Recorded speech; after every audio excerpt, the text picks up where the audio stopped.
It's time to create mayhem in World of Tanks, and today's two replays within World of Tanks console showcase the pure power of autoloaders when you can get them going in World of Tanks. And of course this is showcasing the Bourrasque in the first replay. We then move on to the Iron Rain, the tier 8 German tank destroyer, which is a nightmare for the opponents that you come up against because of that obviously very nice 1500 damage that you can deal very consistently to the opponents that you come up against. However, this replay is a tier 10 one where I'm playing in the Bourrasque, obviously the tier 8. We are bottom tier in this replay, and we're going to have to carry pretty hard to come out with a good result, at least for this tank, because you know, with the standard rounds of the Bourrasque, they're not particularly the best, and so you need to load some of those premium to be able to deal with a lot of the targets that you'll be facing at tier 10. Unfortunately, it's one of those where it becomes a hell of a lot more actually usable when you load premium, because that's exactly what Wargaming want you to do. Load premium in a premium tank so you don't earn as much silver, and then you have to buy another premium tank to try and make up the silver. Yeah, not entirely the best situation, but there you go. Nonetheless, the tank itself, you don't need silver from this tank, because this tank gives you so much enjoyment because it is just that good, and you're able to have so much fun with this thing. The Bourrasque is one of them that I really hope you do have yourself to be able to test out and showcase just how good you can have it in World of Tanks, especially when you have 720 alpha that you can dish out within a matter of about 1.5 seconds after firing your first shell. Now, it is a 2-shot autoloader, 360 alpha, for those of you who can work it out. And of course we then have the E100 now pushing. Now the good thing for me about the Bourrasque is not only the fact that this has the 720 alpha, it's also the fact that you get a very nice tank in general with regards to both camo and mobility. You're able to be very flexible, and you're allowed to do things like plow rounds into the side of E100 very easily. Now then, if that is all you're going for and you're only interested in trying to deal damage, then maybe the Bourrasque isn't for you. But if you're after carrying potential and the ability to really impact the game, if you know what you're doing and you're able to kind of analyze the situation and put your tank in the right position, the Bourrasque is so influential. And I'm sure if you've watched any World of Tanks PC videos, for those of you that are kind of interested in both console and PC, the Bourrasque is just as good, if not better, on the PC version, because it has a much better, much more accurate and more DPM on the PC version, which makes it even better. Now, the Bourrasque on console did get a slight DPM nerf, but everything else is almost the same. In fact, this tank is very nice in the current meta, because for medium tanks, that is like what the traditional meta in World of Tanks console is right now. And actually what you're finding is that because of the ability to actually remain hidden, that makes this tank so much better in terms of being able to consistently do more damage, whilst also being able to have a decent earning potential, because remember, the whole point in a premium tank is to earn silver or potentially have fun, and this does basically both. If you have a good game in this, even if you are firing premium, you can still make like 100,000 silver, and I'm sure you'll see that at the end of this result. Albeit it's just one game, and of course this is a slightly cherry-picked game. It's not necessarily an average Bourrasque game, albeit, you know, the Bourrasque is very consistent, so it's not that far off. Now, I know that there's a light tank behind me, but I want to deal with this Progetto. Hopefully we can put a nice shell into him. Fortunately we don't manage to. And then the RU-251 decides he's going to come towards us, gets shut down super quickly. And then we've got a tank destroyer and then an artillery piece left alive on the enemy team. And to all intents and purposes, in a tier 10 game, we've played pretty okay. We haven't made really any mistakes. We've made sure to try and avoid any kind of frontal confrontation with any tier 10s, and we've also provided some support via vision range and stuff like that to our teammates, hence the 1653 assistance damage within this replay. Of course, we then spot the J Panther who's trying to escape. We do try and go for the tracks, and we do manage to do that, but we only managed to secure one full hit point worth of damage, and unfortunately no one really capitalizes on the tracking damage that we do deal. However, it doesn't really matter because we can still go after the 2 tanks here.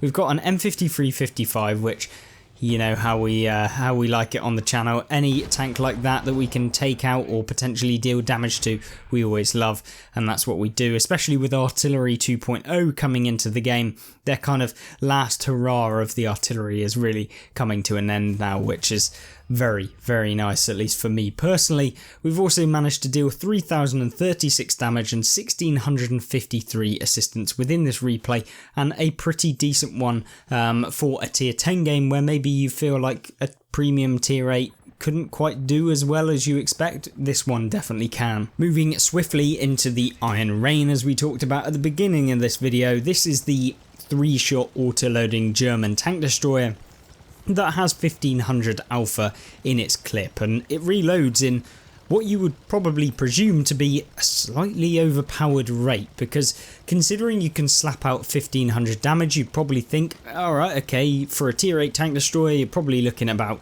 like 1500 DPM roughly, so you'd be looking to reload in an entire minute.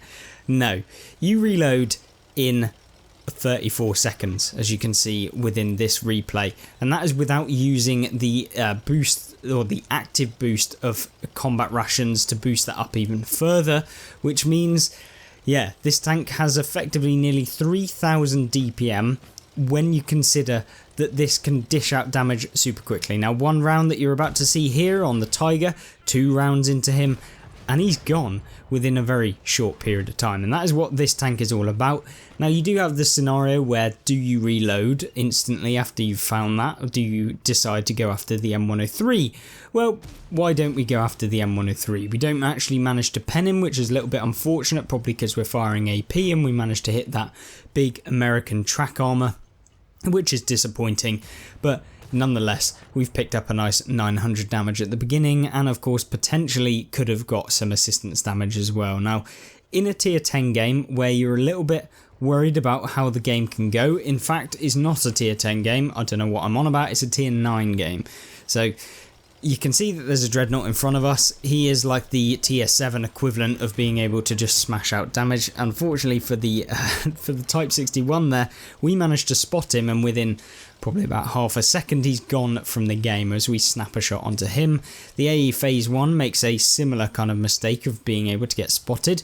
Now, we don't manage to get any shots onto him, but that doesn't really matter all too much. Now, what's good about the Iron Rain then?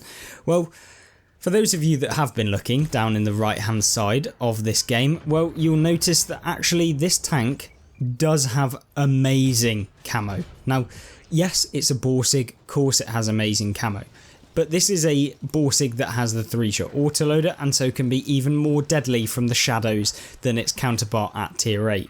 And that's why I think that this is super, super good. For any of you that have got any experience, and even for those of you who haven't got experience with camouflage tanks and being able to kind of stay very much I guess hidden and be able to just do that sort of gameplay, then this might be the one for you. Unfortunately, we don't manage to pick up any damage on the AE there, which is disappointing, but nonetheless, picking up 2000 damage within this result already, and of course we've managed to outspot. Now, not only does this tank get camo, like we were just talking about, it also gets view range, and that is what makes a tank go from being an amazing camo tank to an amazing spotter tank. You've got to have both the camo and the concealment to really make this thing super, super powerful, and that is why I went with advanced concealment, and also we went with advanced optics, so we could basically buff up all of the aspects of the tank that are best. Remember, you can't take a gun rammer or an advanced loader to be able to increase the DPM of an autoloader, so there's no point in doing that. But one thing we can do is maintain vigilance so that when we are reloaded and we are able to get shots, we're getting them very well. So you have to stay active in terms of your brain power. You need to make sure that you're not like kind of shutting off, because that's where autoloaders become go from being amazing to kind of very average, is when you don't actually get very many shells off. Now, in this replay, you know, in a tier 9 game, it's not been particularly too bad. We've picked up a lot of assistance. Well, I say a lot, it's 1100, which isn't bad, but considering we've been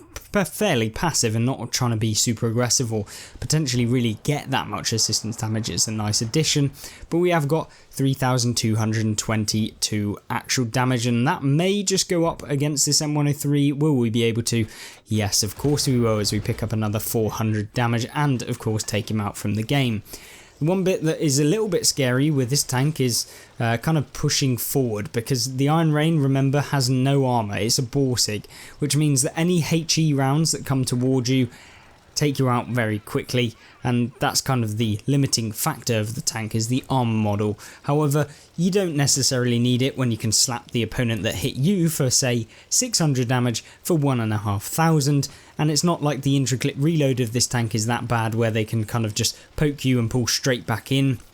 Sometimes you can track them and then retrack them within the short intricate reload of the Iron Rain. It's not like it's 5-second intricate reload or something stupid like that. It's about, I think, 2.5 seconds roughly off the top of my head. Don't quote me on that, it might be 3 seconds, but nonetheless it's not that bad, and that is why we're able to have results like this even in games where you're not top tier. And I thought it was important to showcase both of these replays in a not top tier game to show how powerful they can be, because it's all well and good saying that you have an amazing game when you're fighting tier 6s in a tier 8, but this is when happens when you use these tanks against the higher tier vehicles, and you can still do pretty well, and that's what this is all about. So hopefully you did enjoy this video. Don't forget to check out some of the others, and don't forget that these tanks are available in the Wargaming store right now in the best bundle that I've seen in a long time, which includes the Iron Rain, the T54E2, the Borask and the ELC Even 90, and I really implore you, if you do have the gold on your account, to go out and get them, because you will probably not see as good of a competitive bundle in the game in terms of how good the tanks are themselves than basically in a long time. So thank you very much for watching, hope you did enjoy it, and of course I hope you join me in the next video, and I hope you have a good rest of your day. Goodbye.